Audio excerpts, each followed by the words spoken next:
जय श्री सीताराम मित्रों।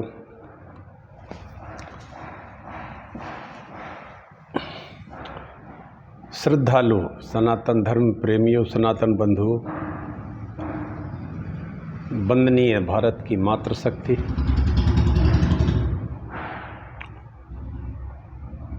सभी भक्त वत्सल महानुभाव, सभी लोगों को मेरा प्रणाम। आइए आप सब विष्णु महापुराण की कथा सुने। यह कथा मैं डॉक्टर राजेंद्र मिश्रा, टीकमगढ़, मध्य प्रदेश से कहता हूँ। कथा धीरे धीरे बढ़ रही है, पंचम अंश में चल रही है। भगवान कृष्ण की लीलाओं का वर्णन कर रहे हैं। इस पुराण के वक्ता हैं व्यास जी के पिता पाराशर जी, जो मैत्रेय जी को सुना रहे हैं। आइए हम सब मानसिक रूप से उसी कथा में चलें और भगवान की लीलाओं को सुने। यदि आप लोग सुनते हैं तो मित्रों सब्सक्राइब ज़रूर करिए और लोगों को भी सनातन धर्म से जोड़िए। यूट्यूब पर मेरा चैनल है हरि बोल डॉक्टर राजेंद्र मिश्रा, उस पर जाकर आप पिछले मेरे 5 पुराण सुन सकते हैं। छोटा सा मंगलाचरण करते हैं, इसी के साथ कथा को बढ़ाते हैं। आप लोग एक काम जरूर किया करो, प्रतिदिन 1 चम्मच से 2 चम्मच तक त्रिफला का सेवन किया करो। त्रिफला में हरड़, बहेड़ा और आंवला रहता है। उसको रोज उबाल के ठंडे पानी से, शहद से ले सकते हो। इससे सभी व्याधियों से लगभग बचा जा सकता है। चलिए मंगलाचरण करते हैं। नमोस्तु रामाय सा लक्ष्मणाय दिव्यै च तस्यै जनकात्मजायै। नमोस्तु रुद्रेन्द्रियमानिलेभ्यो नमोस्तु चंद्राग्निमरुद्गणेभ्यः। ये स्तुति, ये मंगलाचरण आप सब लोग सुनते हो, अगर रोज तो इसको लिख लीजिए। अगर नहीं लिख पा रहे हैं तो वाल्मीकि रामायण के सुंदरकांड में हनुमान जी द्वारा ये स्तुति की जाती है, जब सीता जी को वो नहीं ढूंढ पाते। इस स्तुति के बाद ही सीता जी के दर्शन उनको होते हैं। तो आप एक बार फिर हम कहते हैं, नमोस्तु रामाय सा लक्ष्मणाय दिव्यै च तस्यै जनकात्मजायै। नमोस्तु रुद्रेन्द्रियमानिलेभ्यो नमोस्तु चंद्राग्निमरुद्गणेभ्यः। अखंड मंडलाकारं व्याप्तं येन चराचरं तत्पदं दर्शितं येन तस्मै श्री गुरुवे नमः। वक्रतुंड महाकाय सूर्यकोटि समप्रभा निर्विघ्नं कुरु मे देव सर्वकार्येषु सर्वदा। भवानी शंकरौ वंदे श्रद्धा विश्वास रूपिणौ। याभ्यां विना न पश्यन्ति सिद्धाः स्वान्ताः स्थमीश्वरम्। नारायणं नमस्कृत्य नरं चैव नरोत्तमं देवीं सरस्वतीं व्यासं ततो जयमुदीरयेत्। नमो देवी महादेवी शिवायै सततं नमः। नमः प्रकृति भद्रायै नेता प्रणता स्मतां। तुलसीदास के पदकमल बारंबार मनाए, गुण गावों श्री राम के हनुमत होई सहाय। विश्वनाथ ममनाथ पुरारी त्रिभुवन महिमा विदित तुम्हारी। चर अरु अचर नाग नर देवा सकल करई पद पंकज सेवा। भक्त भक्ति भगवंत गुरु चतुर नाम बपु एक। तिनके पद बंदन करो नासत विघ्न अनेक, नासत विघ्न अनेक। श्री राम जय राम जय जय राम। श्री राम जय जय राम। नमामि देवं वरदं वरेण्यं महेश्वरं ज्ञाननिधिं सनातनं। नमामि देवाधिपतीश्वरं हरं सदा सुखाढ्यं जगदेकबान्धवम्। जय जय गिरिवर राज किशोरी, जय महेश मुख चंद चकोरी। नहीं तब आदि मध्य अवसाना, अमित प्रभाव वेद नहीं जाना, जय गज बदन खड़ानन माता, जय गज बदन। आहा, जगदम्बा पार्वती जी की कैसी प्यारी स्तुति है, कितनी सुंदर स्तुति सीता जी कहती हैं बालकांड में। आइए आगे की हम कथा कहते हैं। कल तक मैंने कथा कही थी कि अक्रूर जी को कंस ने कहा कि जाओ और गोकुल से बलराम कृष्ण को ले आओ, यज्ञ धनुष यज्ञ की लीला हो रही है, कार्यक्रम चल रहा है, उसमें उनको ले आओ। और कंस चाहता है कि हाँ, मुष्टक और चाणु नाम के बड़े बड़े भारी पहलवान राक्षस उसने तैयार कर रखे हैं। कुवलया पीड़ नाम का हाथी, जिसमें 100,000 हाथियों का बल था, ऐसा भारी विशाल हाथी है, जरासंध का था हाथी। इसने दहेज में दिया था इसको, किसको? कंस को। और ये हाथी नहीं था, एक्चुअल ये भी एक दैत्य ही था, जो अपने महावत के कहने से किसी को भी मार डालता था, क्योंकि उसमें इतना अपार बल था। और मदिरा पान करवाता था वो इसको, तो मद में आकर ये और ख़तरनाक हो जाता था। इसको भी कंस ने अपने दरवाजे पर स्थित कर दिया कि जैसे ही ये लोग आएं और वैसे ही कुवलया पीड़, मुष्टिक या चाणूर, इन दोनों भाइयों को किसी भी तरह वो मार दें। अक्रूर जी चलते हैं। अक्रूर जी परम भागवत है, परम वैष्णव है, अत्यंत परम वैष्णव है। इतने भक्त हैं कि जाते जाते कल्पना में खो जाते हैं भगवान के दर्शन के लिए, और गोकुल पहुंच जाते हैं। सायंकाल होते होते रथ लेकर जाते हैं। आज इसकी आगे की कथा हम कहेंगे। 18वां अध्याय है। पाराशर जी कहते हैं, मैत्रेय, चिंतयन्नीति गोविंदमुपगम स यादवः, अक्रूरो अस्मीति चरणौ नाम शीर्षा हरे, सो अप्पयेन ध्वज वज्रावजकृत चिन्नेन पाणिना, संस्प्रास्य कृष्ण च प्रीत्या सुगाढ़ं परिसस्वजे, कृत संबदौ तेन यथावद वल्केशवौ, ततः प्रविष्टौ संघृष्टौ तमायदायात्म मंदिरम। हे मैत्रेय, यदुवंशी अक्रूर जी ने इस प्रकार चिंतन करते हुए श्री गोविंद के पास पहुंचकर उनके चरणों में सिर झुकाते हुए कहा, मैं अक्रूर हूँ, ऐसा कहकर प्रणाम किया। भगवान ने भी अपने ध्वजा वज्र पद्म अंकित कर कमलों से उन्हें स्पर्श कर और प्रीतिपूर्वक अपनी ओर खींचकर प्रगाढ़ आलिंगन किया। ये है, आप भगवान की ओर निष्कपट और निश्चल भाव से जितने कदम बढ़ेंगे, उससे कई सौ गुना भगवान कदम आगे बढ़कर आपको आलिंगन करने को आतुर हो जाते हैं। ये है भक्त की वास्तविक और भक्त के भगवान के बीच का संबंध। अक्रूर जी ने चरण छू के में नमन किया, भगवान ने हाथ पकड़कर गले लगा लिया। वाह, क्या बात है, क्या बात है। कहने का मतलब, हम मनुष्य देह में रहते हुए हम परमात्मा को पा सकते हैं, और इसी के लिए मनुष्य देह दी जाती है।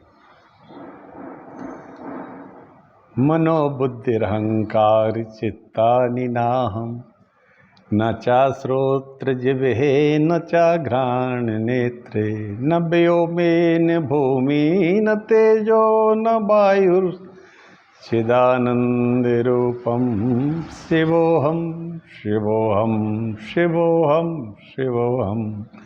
भक्त और भगवान के बीच का भेद समाप्त हो जाता है। यही इस मानव देह के मिलने का पूर्ण पूर्ण पूर्ण सार्थक उपयोग है। इंद्रियों के विषयों को और सिर्फ अर्थ के लिए जीना काम और अर्थ। आप लोग जानते होंगे बिजली के फेस जो लट्टू जलते हैं इसमें अर्थ और फेस दो रहते हैं। अर्थ अकेला एनर्जी कहलाती है और फेस अकेले अर्थ से बिजली नहीं जल पाती है, अकेले फेस से नहीं जल पाती है। अर्थ और फेस मिलते हैं तभी बड़े बड़े इंजन दौड़ते हैं रेल के।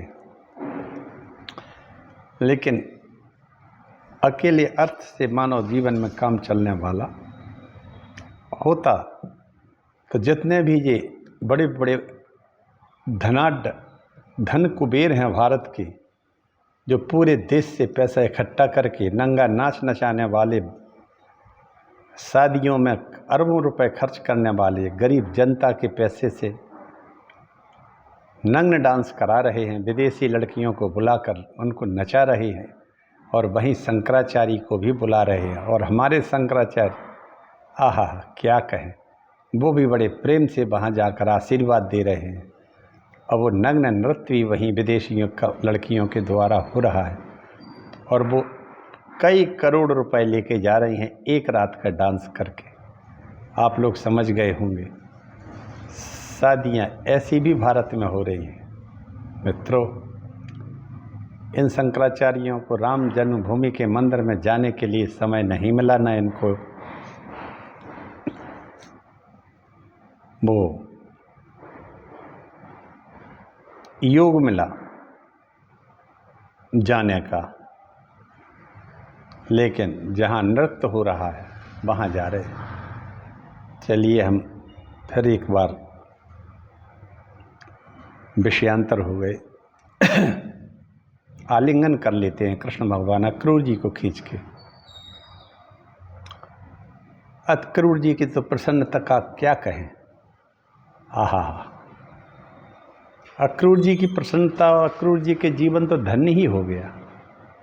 पर ब्रह्म परमात्मा वो समझ गए अक्रूर जी के ये मानव नहीं है जो कालिए नांग का दमन कर चुका हो, धैनु का सुर अरिष्टासुर पूतना का वध किया हो जिसने, वो मानव हो सकते हैं। ये दैत्य, ये आतंकी, नरभक्षी, इनको मारना साधारण बात नहीं था। कंस जैसा अपार बलशाली जो कुबलिया पीठ नाम के हाथी को उठा के पटक सकता है, जिस कुबलिया पीठ हाथी में महान बल था, तब ही जरासंध ने इसकी इसी योग्यता को देखकर अपनी दोनों बेटियों की शादी की थी इससे कि ये तो बड़ा बलिष्ठ है, और साथ में दहेज में उसने कुबलिया पीठ हाथी भी दे दिया था। आज उसने लगा दिया कृष्ण भगवान और बलराम को मारने के लिए। कृष्णचंद्र बलराम जी बड़े आनंदित हो गए। किसको? अक्रूर जी को घर आए देखकर, उनको हृदय से लगाकर, फिर उनके द्वारा सत्कृत होकर यथायोग्य भोजन आदि कर चुकने पर अक्रूर ने उनसे वह संपूर्ण वृत्तांत कहना आरंभ किया, जैसे कि दुरात्मा दानव कंस ने वसुदेव और देवकी को डांटा था, जिस प्रकार वह दुरात्मा अपने पिता उग्रसेन के साथ व्यवहार कर रहा था और जिसलिए उसने उन्हें अक्रूर जी को वृंदावन भेजा है। भगवान देव के नंदन ने यह बात वृत्तांत विस्तार पूर्वक सुनकर कहा, हे दानपते, ये सब बातें तो मुझे मालूम हो गई हैं। कृष्ण भगवान ने कहा अक्रूर से कि ये सब बातें मुझे पता है जो तुम बोल रहे हो। कि उसने सब भरी सभा में देव की वसुदेव को डांट दिया, उनकी बेइज्जती बहुत अधिक की, और तुम्हें भेजा है हमें बुलाने को। हम ये सब बातें जानते हैं। अब तो मैं जो उपयुक्त होगा वही करूँगा। अब तुम कंस को मेरे द्वारा मरा हुआ ही समझो, इसमें किसी और तरह का विचार ना करो। भैया बलराम और मैं दोनों ही कल तुम्हारे साथ मथुरा चलेंगे। हमारे साथ ही दूसरे बड़े बूढ़े गोप भी बहुत सा उपहार लेकर जाएंगे। हे वीर, आप यह रात्रि सुखपूर्वक बिताइए, किसी प्रकार की चिंता न कीजिए। 3 रात्रि के भीतर मैं कंस को उसके अनुचरों सहित अवश्य मार डालूंगा। कह दिया कृष्ण भगवान ने अभी बड़ा स्पष्ट, मुझे सब पता है और मुझे क्या करना है वो भी सुन लो। मैं 3 रात्रि के अंदर कृष्ण को उसके अनुचरों के साथ मार डालूंगा। अब ये कंस क्यों नहीं डायरेक्ट मार सकता था, क्यों नहीं आया मारने? इसलिए कि वो जानता था कि यादवी सेना जो है वो नंद बाबा के पक्ष में है, इसलिए वो डायरेक्ट नहीं मारना चाहता था। तो कहीं इस राक्षस से मरवाता था, कहीं उस राक्षस को भेजता था, कहीं ये मतलब कोई ना कोई बहाने से मरवाना चाहता था। पाराशर जी कहते हैं, अक्रूर जी श्री कृष्णचंद्र और बलराम जी संपूर्ण गोपों को कंस की आज्ञा को सुनाकर नंद गोप के घर सो गए। दूसरे दिन निर्मल प्रभात काल में होते ही महातेजस्वी रामकृष्ण को अक्रूर के साथ मथुरा चलने की तैयारी करते देख जिनकी भुजाओं के कंकण ढीले हो गए थे, वे गोपियां आंसू भरकर दुखार्थ होकर निश्वास छोड़ती हुई परस्पर कहने लगी, अब मथुरापुरी जाकर श्री कृष्ण फिर गोकुल में क्यों आने लगे, क्योंकि वहाँ तो ये अपने कानों से नगर की नारियों के मधुर आलाप रूप मधु का पान करेंगे। अब यहाँ एक बात, गोपियाँ दुखी हो गई कि अब हमारे बीच से भगवान चले। भगवान की एक हमने जो देखी लीला कि स्थिर कहीं नहीं रहे। भगवान जितनी लीलाएं करते गए और आगे बढ़ते गए, ये उनका बचपन से ही आदत देखने में आ रही है, स्वभाव देखने में आ रहा है। भगवान करते हैं जाल लीला, फिर उसके बाद आगे बढ़ जाते हैं अगली लीला के लिए। नगर की वनिताओं से विलास युक्त अब उनका गोपियों का है कि जी चले जाएंगे वहाँ मथुरा चले जाएंगे कृष्ण, तो वहाँ की जो गोपियाँ हैं उनका गायन सुनेंगे, उनको देखेंगे। अब हम लोगों पर एक आघात सा किया है इन्होंने, क्योंकि वो तो उनको छोड़ना नहीं चाहती थी गोपियाँ। नगर की नारियों में भावपूर्ण मुस्कान वो देखेंगे, विलास ललित गति और कटाक्षपूर्ण चितवन की स्वभाव से ही अधिकता होती है। उनके विलास बंधनों से बंध कर यह ग्राम हरि फिर किस युक्ति से हमारे पास आवेगा? कृष्ण कैसे आएगा? क्योंकि अब तो ये चला कहाँ, मथुरा, और मथुरा में सब लोग हैं। देखो क्रूर और निर्दयी या क्रूर के बहकावे में आकर एक कृष्णचंद्र रथ पर चढ़कर मथुरा जा रहे हैं। गोपियाँ कह रहे नहीं ये अक्रूर लेके जा रहा है भगवान को। यह नरसिंह अक्रूर अनुरागी जनों के हृदय का भाव नहीं जानता। इस प्रकार हमारे नयना नंद नंदन को अन्यत्र लिए जाता है। देखो यह अत्यंत निष्ठुर गोविंद राम के साथ रथ पर चढ़कर जा रहा है।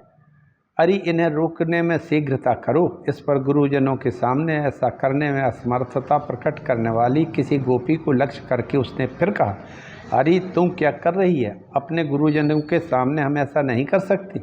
भला अब ब्रहाग्नि के भस्मीभूत हुई हम लोगों का गुरुजन क्या करेंगे?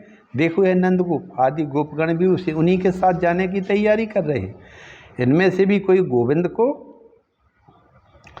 लौटाने का प्रयत्न नहीं करता है। आज की रात्रि तो मथुरा वासिनी स्त्रियों के लिए बहुत कष्टदायी है, क्योंकि आज उनके नयन भृंग श्री अच्युत के मुखारबिंद का मकरंद का कौन देखेगा, पान करेगा? जिसके लिए नित्य भगवान का सत्संग मिल रहा हो, वो उसी दिन किसी दिन अगर वो भगवान बिछुड़ जाएं तो वो तो प्राण ही एक तरह से चले गए। जब हम अपने भाव में ही इतने मस्त रहते हैं और जिनके साथ प्रत्यक्ष भगवान श्री कृष्ण लीला कर रहे हो और वो भी बाल लीला हो रही हो, ये पूरी लीला 8 वर्ष के छोटे बच्चे की है। ये श्री कृष्ण भगवान बचपन से जब पूतना का इन्हें वध किया, जब तो भगवान पैदा हुए थे, 1-2 दिन के थे। अब धीरे धीरे बढ़ के वो 7-8 साल के हो जाते हैं और बच्चा 6-7 साल का बड़ा सुंदर लगता है, क्योंकि इसके बाद 10 साल के बाद तो वो बड़ा हो जाता है। तो भगवान की बाल लीलाएं याद करके गोपियाँ मूर्छित सी होने लगी। उन्हें लगा जैसे अब जीवन खत्म हो जाएगा। और इस तरह से वो कहती हैं आपस में कि मथुरा की स्त्रियां भाग्यशाली हैं और हमारा भाग्य अब कमज़ोर पड़ गया है। इस तरह से उनके शरीर में जो कंकण इत्यादि गहने पहने थे वो सब ढीले मीले हो गए। श्री पाराशर जी कहते हैं कृष्णचंद्र चले गए, वो धूल दिखलाई दे रही है, किंतु अब श्री हरि इतनी दूर चले गई कि वह अब तो धूल भी दिखाई उन गोपियों को नहीं दे रही। पाराशर जी कहते हैं गोपियों के अति अनुराग सहित देखते देखते श्री कृष्ण ने बलराम जी के सहित ब्रज भूमि को त्याग दिया हो। तब वे राम कृष्ण और अक्रूर शीघ्रगामी घोड़ों वाले रथ से चलते चलते मध्याह्न के समय यमुना तट पर आ गए। वहाँ पहुँचने पर अक्रूर ने कृष्णचंद्र से कहा, अब तक मैं यमुना जल में मध्याह्नकालीन उपासना से निवृत्त हो जाऊं, तब तक आप दोनों यहीं विराजें। अक्रूर ने यमुना जी को देखकर कहा कि आप दोनों इसी रथ में विराजें जब तक मैं अपना यमुना स्नान करके और मध्यकालीन दोपहर में जो हमारी त्रिकाल संध्या होती है, प्रातः संध्या, मध्याह्न संध्या और रात्रि वाली संध्या, 3 त्रिकाल संध्या करते हैं।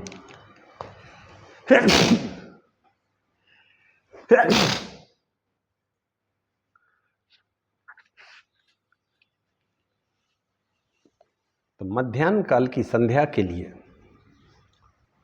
अक्रूर ने कहा कि बलराम कृष्ण तुम इसमें रथी में बैठे रहो, मैं स्नान करके आता हूँ, मध्याह्न काल की संध्या करके आता हूँ। भगवान कहते अच्छा है। अक्रूर जी यमुना जल में घुसकर स्नान करते हैं, आचमन करते हैं और परम ब्रह्म का ध्यान करते हैं। उस समय उन्होंने देखा कि बलभद्र जी सहस्त्र फणावली से सुशोभित हैं। उनका शरीर कुंद कमालाओं के समान श्वेत वर्ण का है, नेत्र प्रफुल्लित कमल दल के समान है। वे बासुकी और रंभ आदि महासर्पों से घिरकर उनसे प्रशंसित हो रहे हैं। वाह!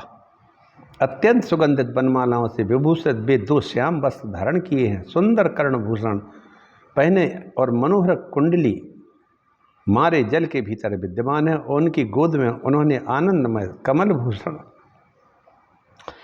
श्री कृष्णचंद्र को देखा, जो मेघ के समान श्याम वर्ण लाल लाल विशाल नेत्रों वाले, आयुधों से सुशोभित, शंख चक्र लिए, जो पीताम्बर पहने हुए, विचित्र वनमाला से विभूषित, इंद्रधनुष और विद्युन्माला सजल मेघ के समान जान पड़ते हैं, जिनके वक्षस्थल में श्री वत्स का चिन्ह दे दीप्यमान। अक्रूर जी ने यह भी देखा कि सनकादि मुनि और निष्पाप सिद्ध योगी जन उस जल में ही स्थित होकर नासिकाग्र दृष्टि से उन कृष्णचंद्र का ही चिंतन कर रहे हैं।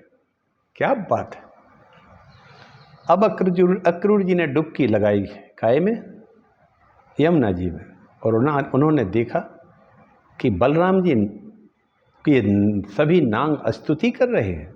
ये शेष स्वरूप लिए हैं अपना और एक कुंडली लगाए हैं और उनकी गोद में भगवान श्री कृष्ण विराजे हुए, शंख चक्र गदा पद्म लिए, और सनकादि मुनि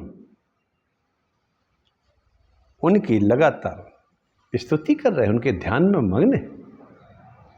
निष्पाप सिद्ध योगी भी सभी उनके ध्यान में नासिकाग्र दृष्टि से उनका ही चिंतन कर रहे हैं। इस प्रकार उन्होंने सब कुछ यमुना जी के जल में देखा। वाह! एक तो यमुना जी का ही भाग्य बहुत बड़ा है, कालिंदी यमुना जी कृष्ण प्रिया है। इस प्रकार वहाँ राम और कृष्ण को पहचान कर अक्रूर जी बड़े विस्मित हुए और सोचने लगे कि यहाँ इतनी शीघ्रता से कैसे आ गए, ये तो रथ में बैठे थे अभी दोनों। तब उन्होंने कुछ कहना चाहा तो भगवान ने उनकी वाणी को रोक दिया। तब वे जल से निकलकर रथ के पास आए और देखा कि वहाँ भी रामकृष्ण दोनों ही मनुष्य शरीर से पूर्ववत रथ पर भी बैठे हुए हैं, जैसा बिठा के गए थे। तदनंतर उन्होंने जल में घुसकर फिर गंधर्व सिद्ध मुनि नाग आदि से स्तुति किए जाते देखा। अब वो लौट के फिर गए यमुना में, फिर डुबकी लगाई नीचे। जैसी गोता लगा के देखा तो अब की बार गंधर्व सिद्ध मुनि नाग आदि सभी स्तुति कर रहे हैं भगवान की। तब तो दानपति अक्रूर जी वास्तविक रहस्य जानकर उन सर्व विज्ञान में अच्युत भगवान की स्तुति करने लगे। आए तो थे ले जाने को कंस के कहने पर। अब यमुना जल में जब को देखा, उधर रथ को देखें, इधर यमुना जल के भीतर देखें, तो भगवान यमुना जल में दिखाई दिए। वहाँ सिद्ध गंधर्व मुनि चारण सब स्तुति कर रहे हैं भगवान की। बलराम जी की गोद में बैठे हैं। बलराम जी अनंत फणों से सुशोभित दिखाई दे रहे हैं। अनंत के रूप में भगवान की गोद में कृष्ण बैठे हैं। आहा, अब अक्रूर जी समझ गए। अक्रूर जी कहते हैं, सन्मात्र रूपिणे अचिंत महिमने परमात्मने व्यापिने नैक रूपैक स्वरूपाय नमो नमः। सर्वरूपाय ए अचिंत हविर्भूताय ते नमः। नमो विज्ञान पाराय पराय प्रकृते प्रभो।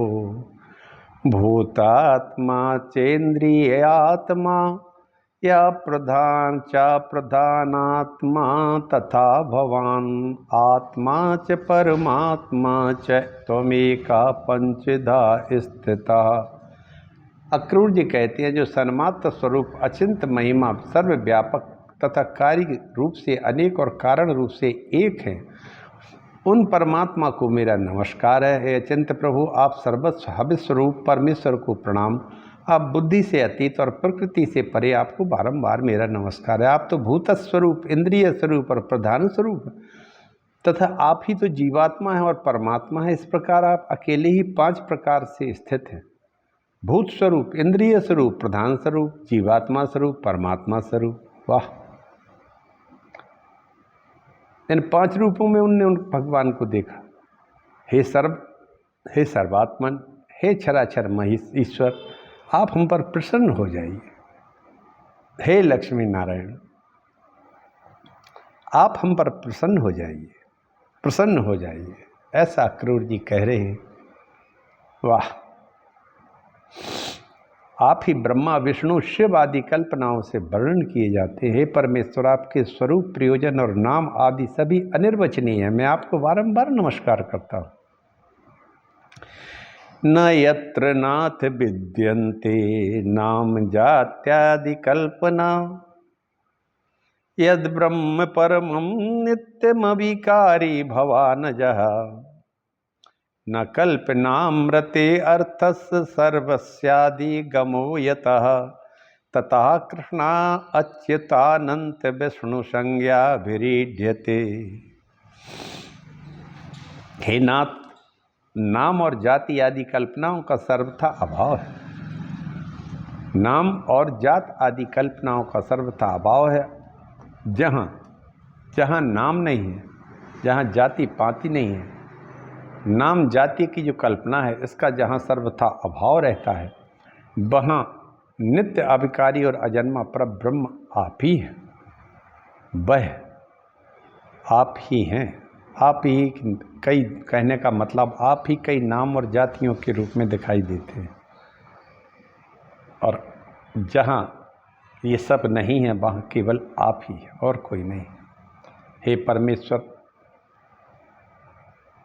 मैं आपको प्रणाम करता हूँ। हे अजजन देवता और कल्पना में पदार्थों से अनंत विश्व की आपने उत्पत्ति की है, वे समस्त पदार्थ भी आप ही हैं। आप ही विकारहीन हैं, आप ही आत्म वस्तु हैं, अतः आप विश्व रूप हैं। हे प्रभु, इन संपूर्ण पदार्थों में आपसे भिन्न और कुछ भी नहीं। आप ही ब्रह्मा हैं, आप ही महादेव, अर्यमा, विधाता, धाता, इंद्र, वायु, अग्नि, वरुण, कुबेर और यम भी आप ही हैं। इस प्रकार आप ही भिन्न भिन्न कार्य वाले अपनी शक्तियों के भेद से संपूर्ण जगत की रक्षा कर रहे हैं। क्या बात है! हे विश्वेश, सूर्य की किरण रूप होकर आप ही दृष्टि द्वारा विश्व की रचना करते हैं। कहने का मतलब सूर्य भी आप ही हैं और सूर्य के द्वारा जो मेघ वृष्टि करते हैं, जल बरसाते हैं, वे भी आप ही हैं। अतः यह गुण प्रपंच आपका ही रूप है, गुणमय प्रपंच आपका ही रूप है। सतपद तत्सत, जिसका वाचक है ओम, यह ओम अक्षर आपका परम स्वरूप है। आपके ज्ञानात्मा सद सत स्वरूप को मेरा नमस्कार है। हे प्रभु वासुदेव, संकर्षण, प्रद्युम्न और अनिरुद्ध रूप आपको बारंबार मेरा नमस्कार है। ये स्तुति ओम नमो वासुदेवाय, नमः संकर्षणाय च प्रद्युम्नाय, नमस्तुभ्यम अनिरुद्धाय ते नमः। पराशर जी कहते हैं, इस तरह से भगवान का मथुरा में प्रवेश होता है। एव मंत्र जले विष्णुम विष्णुय चाया सायाद्वः अर्चयामास सर्वेशम धूप पुष्पैर्मनोमयैः। पाराशर जी को कहते, यदुकुलोत्पन्न अक्रूर ने भगवान विष्णु को जल के भीतर इस प्रकार स्तवन कर सर्वेश्वर का मन संकल्प धूप दीप पुष्पादि से पूजन किया। मानसिक पूजन करने लगे वो, अब हम भगवान को ये सब प्रदान कर रहे थे। उन्होंने अपने मन को अत्यंत अन्य विषयों से हटकर उन्हीं में लगा दिया। चिरकाल तक ब्रह्म भूत में ही समाहित भाव से स्थित रहकर फिर समाधि से व्रत हो गए। तदनंतर महामती अक्रूर जी अपने को कृत सा मानते हुए यमुना जल से निकलकर फिर रथ के पास आ जाते हैं और चले आए। वहाँ आकर उन्होंने आश्चर्ययुक्त नेत्रों से राम और कृष्ण को पूर्ववत रथ में ही बैठे देखा। उस समय श्री कृष्ण चंद्र ने अक्रूर जी से कहा, कृष्ण बोले, अक्रूर जी आपने अवश्य ही यमुना जल में कुछ आश्चर्य देखी क्या? आश्चर्यजनक बात देखी है क्या? क्योंकि आपके नेत्र आश्चर्यचकित दिख पड़ रहे हैं। अक्रूर जी बोले, हे अच्युत, मैंने तो यमुना जल में जो आश्चर्य देखा है उसे मैं इस समय भी आपके सामने मूर्तिमान देख रहा हूँ। जो मैंने यमुना जल में देखा वही मैं अपने आँखों के सामने रथ में भी देख रहा हूँ। कह दिया अक्रूर जी ने, हे कृष्ण, यह महान आश्चर्यमय जगत जिस महात्मा का स्वरूप है उन्हीं परम आश्चर्य रूप आपके साथ मेरा समागम हुआ है। ये ब्रह्मांड जिसने बनाया है, जिसका ये स्वरूप है, आज मैं उसको अपने नेत्रों के सामने देख रहा हूँ। अक्रूर जी ने कह दिया। मधुसूदन, उस आश्चर्य के विषय में और अधिक कहने से क्या लाभ ही क्या है। चलो अब हमें शीघ्र ही मथुरा पहुँचना है। मुझे कंस से बहुत भय लगता है। दूसरे के दिए हुए अन्न से जीने वाले पुरुषों के जीवन को धिक्कार है। अब अक्रूर जी अपने सामान्य जीवन में आ जाते हैं स्थिति है। बोले, अब ज़्यादा बात नहीं करें कृष्ण, अब जल्दी मथुरा चलते हैं, क्योंकि कंस से हमें भय लगता है। क्यों? क्योंकि बड़ा दुष्ट है और मैं उसका नौकर हूँ। किसी की अन्न पर जीवन चलाने वाले व्यक्ति के धिक्कार है, इसलिए अब मैं डर के मारे लिए आपके साथ जल्दी चलता हूँ। ऐसा कहकर अक्रूर जी ने वायु के समान वेग वाले घोड़ों को हाँका और सायंकाल मथुरापुरी में पहुँच गए। अक्रूर ने राम और कृष्ण ने कहा, वीरवरु, अब मैं अकेला ही रथ से जाऊँगा, आप दोनों पैदल चलें। मथुरा में पहुँचकर आप वसुदेव के घर न जाएं, क्योंकि आपके कारण ही उन वृद्ध वसुदेव जी का कंस सर्वदा निरादर करता रहता है। आप अब मथुरा में घुसते ही अक्रूर जी ने उनको उतार दिया और कहा, पैदल चलें और मैं रथ लेके चलता हूँ, और आप वसुदेव से मिलने मत चले जाना। आपको पता है कि वो आपके माता पिता है। आप पाराशर जी कहते हैं। ऐसा कहकर अक्रूर जी मथुरापुरी से में चले गए। उनके पीछे रामकृष्ण भी नगर में प्रवेश कर गए। आनंद पूर्वक देखे जाते हुए दोनों वीर मत वाले हाथियों के समान लीला करते जा रहे थे। मार्ग में एक वस्त्र रंगने वाले रजक को घूमते देख रंग बिरंगे सुंदर वस्त्र मांगे। रजक कंस का था। अब रजक जो था वो कंस का बड़ा प्रेमी था, तो वो जिसके जो जैसे आज मंत्रियों के इर्द गिर्द रहते हैं, वो उन मंत्रियों की ठसक उनमें भरी रहती है, ऐसी ठसक इसमें भी थी। इनने उनसे मांगे कुछ वस्त्र, उसने दुर्वाक्य कह दिए। कृष्ण ने क्रुद्ध होकर अपने करतल से उस दुष्ट का रजक का सिर पृथ्वी पर गिरा दिया। एक थप्पड़ लगा दिया, उससे का सिर ही गिर गया कट के। इस प्रकार उसे मारकर राम और कृष्ण ने उसके वस्त्र छीन लिए। क्रम से नीले और पीले वस्त्र धारण करके वे प्रसन्न चित्त से माली के घर गए। उन्हें देखते ही माली ने नेत्र आनंद से खिल गए। आश्चर्यचकित होकर सोचने लगे, ये किसके पुत्र हैं, कहाँ से आए। पीले नीले वस्त्र धारण किए अति मनोहर बालकों को देखकर समझा दोनों दो देवगण ही पृथ्वी पर पधारे हैं। जब तक विकसित मुख कमल बालकों से पुष्प मांगे तो उन्होंने अपने दोनों हाथ पृथ्वी पर टेक कर सिर से भूमि का स्पर्श किया। फिर माली ने कहा, हे नाथ, आप लोग बड़े ही कृपालु हैं जो मेरे घर पधारे, क्योंकि आज तो मैं पूजन कर सकूंगा। तदनंतर उसने देखिए बहुत सुंदर, ये सुंदर हैं। प्रसन्न मुख से लोभा लोभा कर इच्छानुसार बड़े अच्छे अच्छे फूल दिए। उसने उन दोनों पुरुष श्रेष्ठों को पुनः प्रणाम कराते निर्मल और सुगंधित मनोहर पुष्प दिए। कृष्ण ने प्रसन्न होकर उस माली को यह वर दिया कि हे भद्र, मेरे आश्रित रहने वाली लक्ष्मी तुझे कभी नहीं छोड़ेगी, तू धनवान रहेगा। हे सोम, तेरे बल और धन का कभी ह्रास नहीं होगा। जब तक दिन की सत्ता रहेगी तब तक तेरी संतान का उच्छेद भी नहीं होगा। तू यावत जीवन 100 वर्ष तक जिएगा।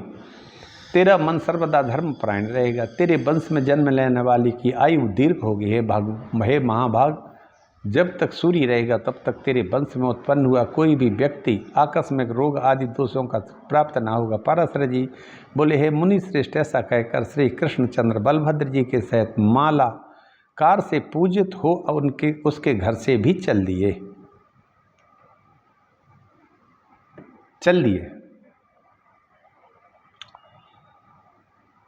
पराशर जी कहते हैं, तदनंतर कृष्ण ने राजमार्ग में कुब्जा को देखा, अनुलेपन लेकर जा रही थी। श्री कृष्ण ने उससे कहा विलासपूर्वक, अरि कमल लोचने, तू सच सच बताइए किसके लिए जा रही। कुब्जा ने दर्शन से हटाता आकृष्ट तो ललित भाव से इस प्रकार का, हे कांत,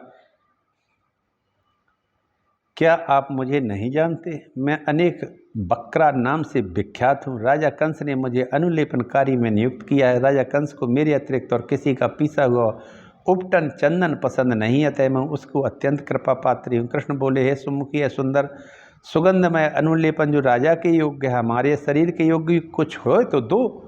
पराशर जी कहते हैं, इन्हें सुनकर कुब्जा ने लीजिए और फिर दोनों को आदरपूर्वक उनके शरीर योग चंदन आदि लेप दिए। उस समय भी दोनों पुरुष से कपूल आदि अंगों में पत्र रचना विधि से यथावत अनुलिप्त होकर आहा उसने बड़ा सुंदर चंदन लगा दिया जो वो लेके जा रही थी कंस के लिए, बलराम जी और कृष्ण के लिए। फिर अनुलोपन से इंद्रधनुष युक्त श्याम श्वेत मेघ के समान सुशोभित हुए। तत्पश्चात उल्लापन सीधा करने की विधि से के जानने वाले भगवान कृष्ण ने उसकी ठोड़ी में अपनी आगे की 2 उंगलियां लगा दी और उचका कर हिलाया। दोनों पैर अपने पैरों से दबा लिए। इस प्रकार श्री केशव ने उसे ऋजुकाय सीधे शरीर वाली कर दी। अब सीधी हो जाने पर वह संपूर्ण स्त्रियों में सुंदरी हो गई। कुब्जा जो कई जगह से टेढ़ी थी, भगवान ने उसके 2 उंगलियां दाढ़ी में लगाई इस जगह पर और पैर से पैर को दबा के एक झटका दिया तो उसकी सब अस्थियां सीधी हो गई। उसका एक जो ऑस्टियो स्पेरोसिस या जो भी उसकी अस्थियों में जो गड़बड़ी हो तो सब ठीक हो गई। वो बड़ी सुंदर महिला हो गई। वह गोविंद का पल्ला पकड़कर अंतर्गर्भित प्रेम भाव से अलसाई हुई विलास ललित वाणी में बोली, आप मेरे घर चलिए। उसके ऐसा कहने में कृष्ण कुब्जा से जो पहले अंगों में टेढ़ी थी अब सुंदरी हो गई थी। बलराम जी के मुख की ओर हंसते देखकर, हाँ तुम्हारे घर भी आऊँगा, ऐसा कहकर श्री हरि ने मुस्कुराते हुए उससे विदा ली और बलभद्र जी के मुख की ओर देखते हुए जोर जोर से कृष्ण भगवान हंसने लगे। तदनंतर रचनादि विधि से अनुलिप्त और चित्र विचित्र मालाओं से सुशोभित रामकृष्ण नीलांबर पीतांबर धारण की यज्ञशाला तक आ गए। यज्ञ रक्षकों से उस यज्ञ के उद्देश्य का स्वरूप धनुष के विषय में पूछा। उनके बतलाने पर श्री कृष्णचंद्र ने उसे सहसा उठाकर प्रत्यंचा डोरी चढ़ा दी। उस पर बलपूर्वक प्रत्यंचा चढ़ाते समय पर धनुष टूट गया और अब बड़ा भारी घोर शब्द हुआ। उससे संपूर्ण मथुरापुरी गूंज उठी। तब धनुष टूट जाने पर उसके रक्षकों ने उन पर आक्रमण कर दिया। उन रक्षकों का संहार कर वे दोनों धनुषशाला से बाहर आ गए। तदनंतर क्रूर के आने का समाचार पाकर उस महान धनुष को भग्न हुआ सुनकर कंस ने चारुण और मुष्टिक से कहा, यह दोनों आया है, इनको मल्ल युद्ध में मार डालो। मल्लों को इस प्रकार आज्ञा दे कंस ने अपने महावत को बुलाया और आज्ञा दे कि तुम कुबलिया पीड़ हाथी को मल्लों की रंगभूमि के द्वार पर खड़ा कर दे। जब भी गोप कुमार युद्ध के लिए आएंगे तो इससे नष्ट करा दो। प्रातःकाल होने पर मंचों पर नागरिक लोग, राजा मंचों पर अपने अनुचरों सहित राजा लोग तदनंतर बैठ गए। रंगभूमि में मध्य भाग के समीप कंस ने युद्ध परीक्षकों को बैठाया और स्वयं आप ही एक ऊंचे सिंहासन पर बैठ गया। महिलाएं अलग अलग मंचों पर बैठी थीं। अक्रूर वसुदेव जी बैठे थे। नगर की नारियों के बीच में चलो अंतकाल में ही पुत्र का मुख देख लूं, ऐसा विचार कर पुत्र की मंगल कामना करती हुई माता देवकी जी भी वहीं बैठी थी स्त्रियों के बीच में। तदनंतर जिस तूरी आदि के बजने पर चाणूर के अत्यंत उछलने और मुष्टिक के ताल ठोकने पर दर्शक गण हाहाकार कर उठे। गोप वेशधारी वीर बालक बलभद्र और कृष्ण कुछ हंसते हुए रंगभूमि के द्वार पर आए। वहां आते ही महाभारत की प्रेरणा से कुबलिया पीड़ नामक हाथी उन दोनों राजकुमारों को मारने के लिए दौड़ा। उस समय रंगभूमि में महान हाहाकार मच गया। बलदेव जी ने अपने अनुज कृष्ण की ओर देखकर कहा, हे महाभाग, हाथी को शत्रु ने ही प्रेरित किया है, इसे मार डालना चाहिए। ज्येष्ठ भ्राता बलराम जी के ऐसा कहने पर शत्रुसूदन श्री श्याम सुंदर जी ने बड़ी जोर से सिंहनाद किया। केसी सूदन भगवान श्री कृष्ण ने बल में ऐरावत के समान उस महाबली हाथी को सूंड अपने हाथ से पकड़कर उसे इतनी जोर से घुमाया। भगवान कृष्ण यद्यपि संपूर्ण जगत के स्वामी, तथापि उन्होंने बहुत देर तक उस हाथी के दांत और चरणों के बीच में खेलते खेलते अपने दाएं हाथ से उसका बायां दांत उखाड़ लिया। इससे महावत पर प्रहार किया। इससे उसके सिर के सैकड़ों टुकड़े हो गए। उस समय बलभद्र जी ने भी क्रोधपूर्वक उसका दायां दांत को उखाड़ लिया। उससे आसपास खड़े हुए महावतों को मार डाला। तदनंतर महाबली रोहिणी नंदन ने रोषपूर्वक अति वेग से उछलकर उस हाथी के मस्तक पर अपनी बाईं लात मारी। इस प्रकार वह हाथी बलभद्र जी द्वारा लीलापूर्वक मारा जाकर इंद्र वज्र से आहत पर्वत के समान गिर पड़ा। तब महावत ने प्रेत को वलयापीड़ को मारकर उसके मद और रक्त से लथपथ राम और कृष्ण उसके हाथों को लिए हुए गर्भयुक्त लीलामयी चितवन से निहारते उस महान रंगभूमि में इस प्रकार आए जैसे मृग समूह के बीच में सिंह चला आता है।